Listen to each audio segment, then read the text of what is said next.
Wateja, mkiona hivi kwenye kingamuzi chenu kiji mkapaniki mkaanza kusema dishi limeyumba, solution ni ndogo sana. Umeona, kingamuzi toleo hichi ndo tabia yake.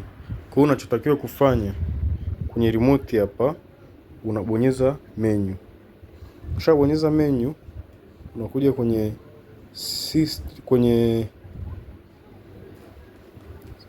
system setup, afu unakuja kwenye factory reset simple, afu unabonyeza password ambayo ni 0000, afu unabonyeza okay. Ukishabonyeza okay, unaisubiri ndani ya dakika moja ina load. Ikishamaliza kuload,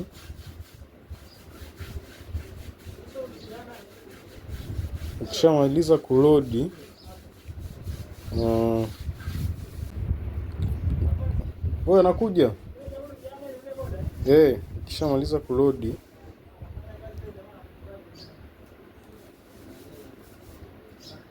mnaiacha ina update software.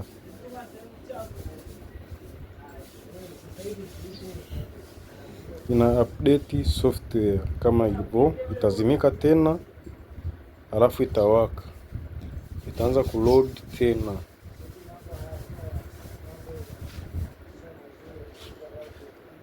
Ikisha load tena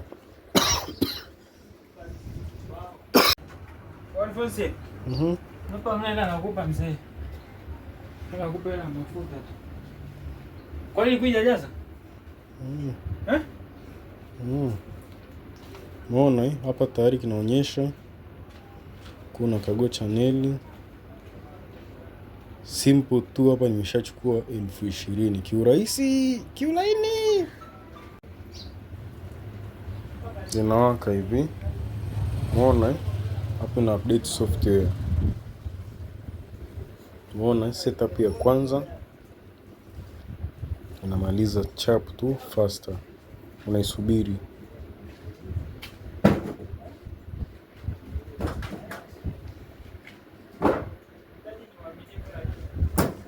Unaisubiri hivyo, ishamaliza afu ina load tena. Usizime wala usichomoe kwenye umeme, unaisubiri hivyo hivyo.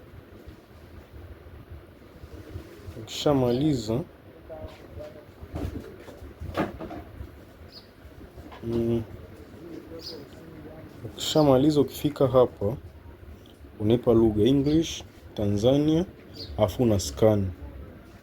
Umeona, unaisubiri imalize kuskani hapo. Unaisubiri imalize kuskani.